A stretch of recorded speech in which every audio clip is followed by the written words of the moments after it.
Muy buenas noches, bienvenidos una semana más. Estamos aquí en este programa, en Pedro Beltrán Informa, preparados para hablarles de música. La pasada semana hablábamos sobre el gran compositor Richard Wagner, les hablábamos de su vida y hoy destinaremos estos 25 minutos que tenemos por delante para hablarles de su obra. Comenzamos ya, lo hacemos con Pedro Beltrán, presidente de la Asociación Europea de Abogados. ¿Qué tal, Pedro? Muy bien, buenas noches y gracias por venir a nuestro despacho. Bueno, encantada como siempre de estar aquí, tema apasionante. La pasada semana fue muy interesante conocer la vida de Richard Wagner. Hoy vamos a hablar sobre su obra y veo que ya tienes preparadas películas que reflejan la obra o que están ilustradas con composiciones de Wagner, ¿no es así? Sí, hemos traído varias películas. La primera es Apocalipsis Now de Francis Coppola, que tiene una escena de la cabalgata de las Valquirias cuando están los soldados americanos bombardeando Vietnam del Norte, y esa escena es una de las escenas inmortales de las películas de guerra. No le ha hecho muy buena fama a Wagner esas imágenes como compositor. Woody Allen decía que cuando escuchaba música de Wagner le daban ganas de invadir Polonia.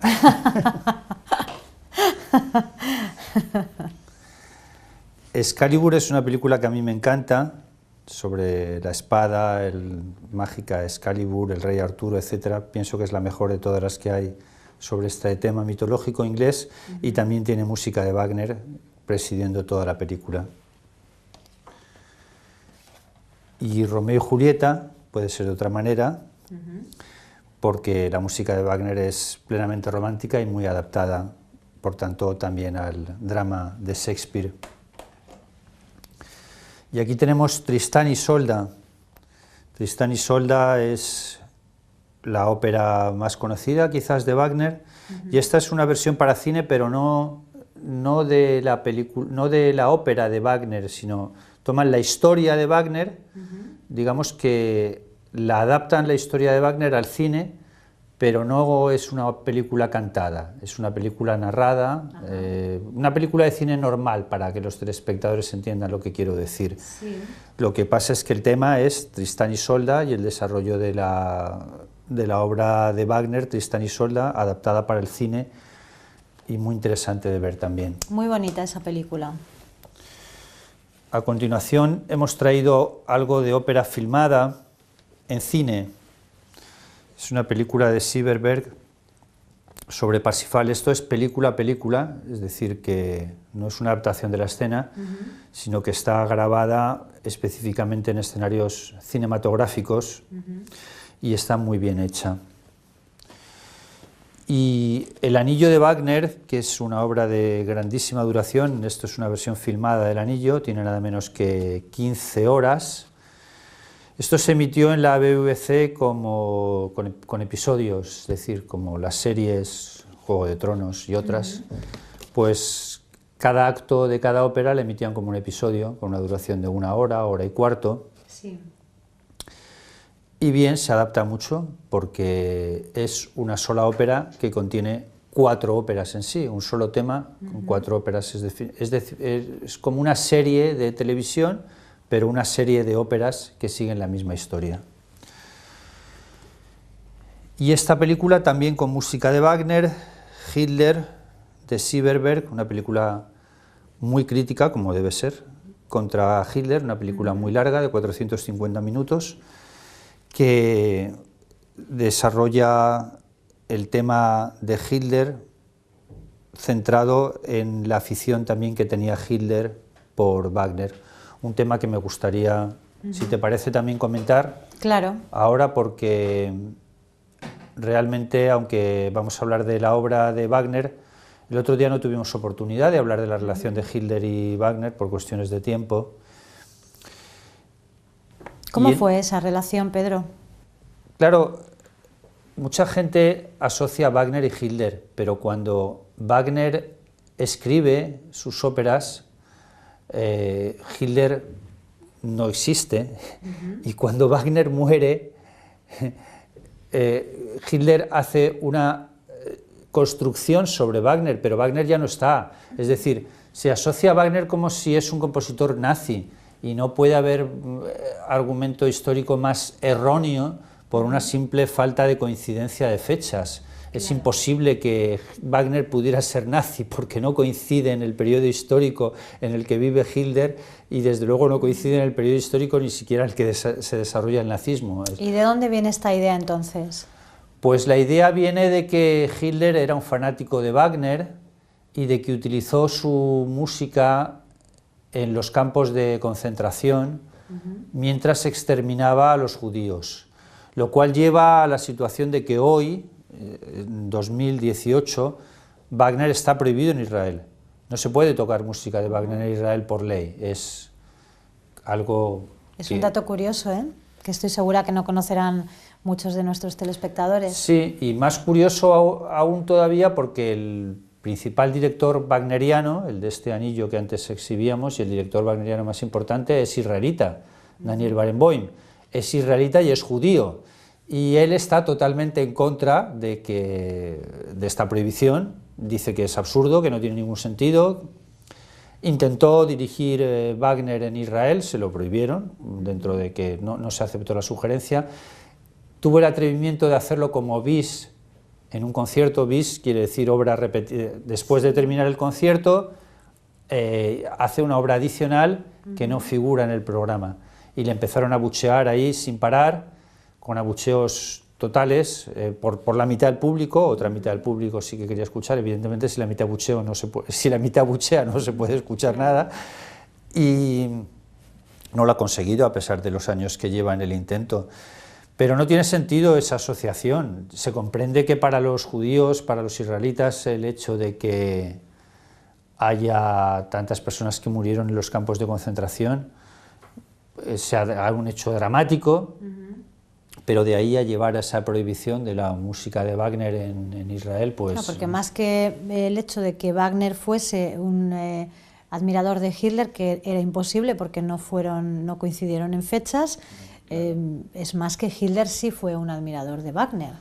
Sí, pero a Hitler le gustaban mucho los perros y era un gran admirador de los perros, y no por eso los perros están prohibidos. Claro, por eso digo que no tiene sentido esa utilizo ese ejemplo para reafirmar. ¿No?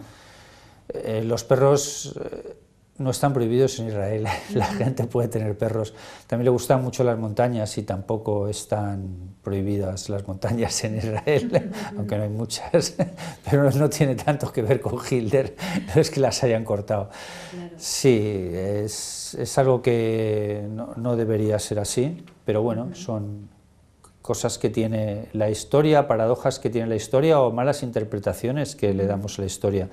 Claro. Hay un compositor que a mí me gusta muchísimo, Richard Strauss, me gusta muchísimo como músico, no voy a decir como persona, porque él sí que fue nazi, fue miembro de la Cámara Musical del Reich, él coincide con Hitler, Hitler también era admirador de Richard Strauss, aunque no en la misma medida. Él muere en 1949, recordemos que Hitler muere en el 45, y sin embargo no está prohibido en Israel. Es curioso, ¿eh? Y es un gran compositor, es un compositor de los grandes del siglo XX, o quizás para algunos el más grande del siglo XX. Nos metemos de lleno ya en lo que es la obra de Wagner, Pedro, y a mí me gustaría que comenzáramos hablando de cuál es el tema o los temas principales de las óperas de Wagner. Pues todas las óperas de Wagner están guiadas por un centro común, que es la redención a través del amor. La salvación del alma o la salvación del hombre a través del amor, lógicamente del amor de una mujer, no es que fuera precisamente homosexual. Y ese es un núcleo que va desde la primera hasta la última, un poco más confuso quizás en la última, pero es el núcleo central que sigue toda la temática de Wagner, puede resumirse perfectamente así. ¿Y cómo eran las mujeres que retrataba Wagner en su obra, en sus óperas? ¿Tenían algo que ver con las mujeres con las que compartió su vida o eran mujeres con rasgos totalmente distintos? Tienen que ver con las mujeres que compartió su vida, en todo caso con la segunda, con Matilde, y con la tercera, con Cosima, mucho menos con la primera, con Mina, que era una mujer más normal. Las mujeres de Wagner son siempre superiores a los hombres, son mucho más intuitivas, van varios pasos por delante, siempre, y los hombres parece que vayan un poco como a rastras de ellas en todo lo que tienen que hacer, las decisiones las toman siempre las mujeres, el amor también lo llevan de una forma muy intuitiva y muy pasional, nada racional, en el sentido de que ven a un hombre, directamente se enamoran, ya saben que es el hombre de su vida y ya está, y eso ya no se puede poner nada por en medio de ese amor, saltándose todas las fronteras posibles, porque eso lleva incluso al extremo de que en la ópera La Valquiria, que forma parte del Anillo, es la segunda del Anillo, se enamoran dos hermanos, Siglinda y Sigmundo. Es ella la que se enamora, es ella la que reconoce que se trata de su hermano, sabe que es su hermano y a pesar de ella se enamora, deja a su marido y se va con él. Él tarda en darse cuenta de que es su hermana, pero bien, también la sigue, pero siempre en caminos que marcan las mujeres. Wagner era muy pro femenino o muy pro mujeres. Él cuando murió estaba escribiendo un libro que se titulaba De lo femenino en el hombre. Y aunque la música sea muy masculina, es una música llena de romanticismo y con un elemento femenino muy fuerte, muchísimo más fuerte el que pueda tener la música de Beethoven, por ejemplo. ¿Qué importancia tiene Wagner para la música? Wagner es esencial en la música porque él constituye en sí mismo una revolución que será seguida luego por otros muchos compositores. Wagner rompe una tradición operística que se seguía hasta ese momento. Wagner escribe los propios libretos de sus óperas, lo cual era una revolución completa. Los textos de las óperas los hace él. Antes había una persona que escribía el texto, antes y después, que escribía el texto y que por otra parte escribía la música. Y luego es un compositor que ha ejercido un magnetismo como ningún otro en todos los demás. No hay ninguno que sea tan relevante a efectos de la historia de la música o que haya ejercido una influencia tan poderosa sobre otros. ¿Cuáles son las óperas más destacadas de Wagner? ¿Cuáles son las que quizá hayan dejado más huella o se sigan interpretando a día de hoy con más frecuencia? Pues Wagner tiene un ciclo muy claro de óperas, las de juventud no se tocan ya, están fuera del repertorio.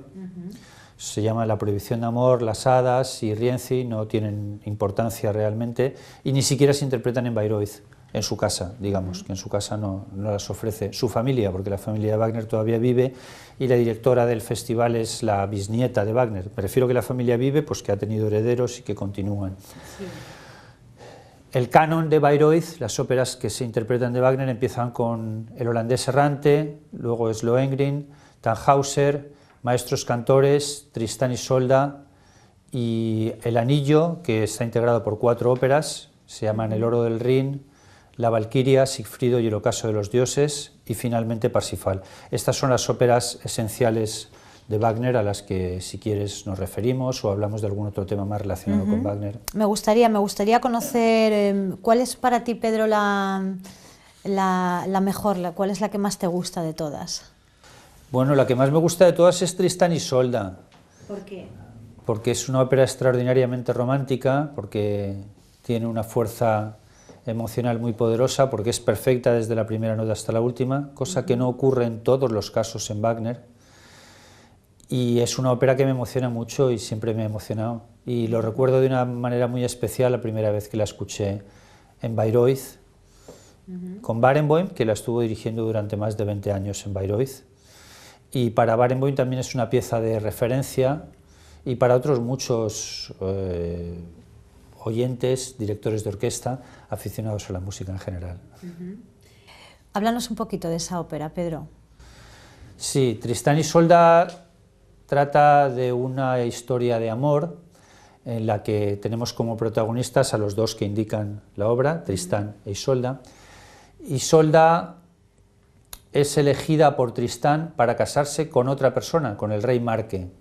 Es elegida por Tristán porque va a rescatarla y quiere ofrecer a su tío, que es el rey Marque, teóricamente en Irlanda, a Isolda como esposa. Se casa con el rey Marque, pero se ha establecido un lazo entre ellos, un lazo afectivo de amor reforzado por una pócima mágica que es como un filtro de amor que han acabado bebiendo los dos. Los dos están enamorados, intensamente enamorados, y no ven ya por encima de ninguna otra cosa, con lo cual se acaba rompiendo el matrimonio del rey Marque. Isolda y Tristán están todas las noches juntos, son descubiertos por el rey Marque. Tristán es herido gravemente en esa disputa, ¿no?, por uno de los fieles del rey, y Tristán finalmente acaba falleciendo con Isolda delante, que cuando Isolda ve que se muere, piensa que ya no existe nada más en el mundo, y es la famosa escena de la muerte de Isolda, o muerte de amor de Isolda, en la que ella muere también al extinguirse Tristán. La historia es relativamente simple, y puede ser una historia de amor sin más, pero no es solo la historia en sí, sino la potencia tremenda que esa música llevó a Wagner a escribir la ópera, y la relación que él hacía entre esa historia que él estaba escribiendo y su propio enamoramiento por Mathilde Wesendonck, que es la inspiradora de esa obra. Él lo escribe en un estado de total enamoramiento, y un enamoramiento que no está muy claro si en ese momento había sido consumado, me refiero si habían tenido relaciones íntimas o no, o era un enamoramiento que se estaba desarrollando intensamente en su cabeza y nada más. Y ahí es donde lleva esa magia de la música, esa magia de la poesía, esa magia del amor a los niveles más intensos. Esa es la que más te gusta a ti, Pedro, pero ¿cuál ha sido quizá la que ha obtenido mejores críticas, la que más perdura, la que más se interpreta? Sí, hay tres óperas que no son propiamente de juventud, pero sí que podríamos decir de primera madurez. Son Landés errante, Tannhäuser y Lohengrin. Esas tres óperas son muy conocidas, muy interpretadas, pero no tienen el mismo nivel que tienen las demás. Él luego escribió una ópera cómica, curiosamente cómica, porque Wagner lo asociamos mucho más con la tragedia, Los maestros cantores, que sí que es una ópera perfecta y también es una ópera muy popular. Y simultáneamente a Los maestros cantores escribió Tristán y Isolda. Y en cuanto a lo más interpretado, contestando a tu pregunta de la que más se interpreta o la crítica, lo que más se interpreta es el ciclo del anillo. Este ciclo que tenemos aquí, que podemos exhibir. Este ciclo consiste, es un ciclo porque son 4 óperas con un mismo tema. Sí. Aquí tenemos la primera, que se llama El oro del Rin. En el oro del Rin tenemos a los dioses por un lado, a los humanos por el otro lado. Son los dioses germánicos, los dioses antiguos. Y al final, unos gigantes humanos han construido un castillo para los dioses.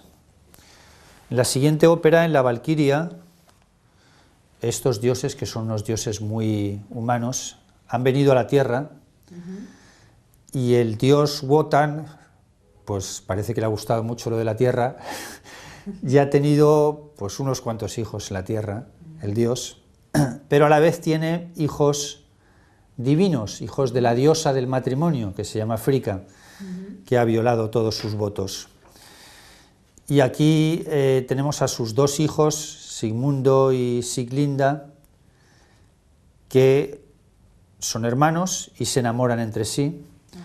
Al final de la Valquiria acaba falleciendo Sigmundo, y Siglinda se lleva los trozos de la espada con la que ha muerto Sigmundo en la batalla. Es el marido de Siglinda el que mata a Sigmundo, y lo mata porque se ha ido con su esposa, evidentemente, pero lo mata siguiendo las instrucciones de la Valquiria, que es una hija de Wotan. La historia es un poco complicada para contarla así tan rápido. Es una hija de Wotan, del dios Wotan, que lo que busca es que se mantenga el matrimonio, porque sigue directrices de su madre, y bien, pues la Valquiria ha hecho finalmente, siguiendo esas instrucciones, que muera Sigmund, pero Siglinda ha sobrevivido, está embarazada como consecuencia de las relaciones que ha tenido con Sigmundo, y se lleva los trozos de la espada. Y pasamos ya a la tercera ópera, que es Sigfrido, que tiene una total continuidad con la anterior, porque aquí ha nacido Sigfrido, que es el hijo de Sigmundo y Siglinda. Sigfrido, personaje mitológico muy conocido. Sigfrido consigue forjar la espada de su padre, de Sigmundo, al que no ha llegado a conocer porque murió antes de que naciera. Forja la espada y mata al dragón, que es también la mitología catalana bueno, en Cataluña San Jorge y el dragón y tal, en fin, pero en fin, Sigfrido mata al dragón, y al matar al dragón se hace con el tesoro de los Nibelungos. Y a continuación, cuando termina la ópera, a Sigfrido le dice Wotan que puede conquistar a una mujer maravillosa que está en una montaña rodeada de fuego. Y eso nos lleva directamente a la cuarta ópera, que es continuación estricta de la anterior, que se llama El ocaso de los dioses, o también La muerte de Sigfrido, en donde los protagonistas son el propio Sigfrido, que termina con la última escena, que termina la tercera ópera, empieza la cuarta, y esa mujer que está rodeada de llamas no es otra que la Valquiria, porque Wotan entiende que la Valquiria le ha desobedecido al final, porque luchó a favor de... aunque en principio tenía que luchar contra Sigmundo, las órdenes de Wotan habían sido favorecer a la pareja, porque era la naturaleza, era el amor entre hermanos, pues bueno, pues no está. Las órdenes de su esposa eran ir en contra de esa pareja. Bueno, Wotan entiende que Siglinda ha sido protegida por la Valquiria, que ha desobedecido sus órdenes, y por tanto que como le ha desobedecido tiene que ser condenada, y ha sido condenada en una roca de fuego hasta que un hombre llegue y la rescate, el príncipe mágico que llegue y la rescate. Pues ese príncipe mágico no es otro que Sigfrido, en esta cuarta ópera, y Sigfrido consigue rescatar a la Valquiria, que es la hija de Wotan. Con lo cual tenemos relaciones entre Sigfrido, que es el nieto de Wotan, porque era hijo de su hijo, y la Valquiria, que es la hija de Wotan. En fin, es una relación, sería tía-sobrino, ¿no? Sí, algo así, algo así. O más complicado que eso, algo un poco así. Más complicado que tía-sobrino, sí. Bien, pues... Sí, no tiene definición propia, porque tía-sobrino ni siquiera es. La hija del marido con el nieto que ha tenido por otra relación diferente. Pues no sé si nos queda tiempo para explicar el final, o se nos va el tiempo ya. Muy poquito, pero sí. Bueno, pues después de una serie de acontecimientos entre Sigfrido y Brunilda, la cuestión es que no voy a adelantarlos todos, y así dejamos abiertos a los telespectadores, pero sin entrar en spoiler, como ya decía el título, al final acaba muriendo Sigfrido, acaba arrojándose a las llamas Brunilda para que emerja un mundo nuevo de las cenizas del anterior, y eso lo ilustra genialmente con música de Wagner. En fin, lo mejor es que los telespectadores lo escuchen, lo sigan, lo lean, y esto que sirva como introducción para que Wagner sea más escuchado. Pedro, nos tenemos que ir ya, pero antes la pregunta del millón. ¿De qué curso es Richard Wagner? No es un compositor difícil, es un compositor que se puede escuchar. Es un compositor de primero, de segundo curso. ¿Por dónde empezaríamos? Por las óperas Tannhäuser, Lohengrin y Holandés Errante, que son más fáciles, las primeras. Muy bien, pues aquí lo dejamos, este completo programa sobre la obra de Wagner. La próxima semana... La próxima semana estamos elaborando los temas, seguiremos con nuevos temas. Seguiremos con nuevos temas, muy bien, lo dejamos ahí entonces. Gracias, Pedro. Gracias a ti, Información TV. Nos vamos. La próxima semana volveremos, una nueva edición de este programa, Pedro Beltrán Informa, así que aquí les esperamos. Hasta entonces.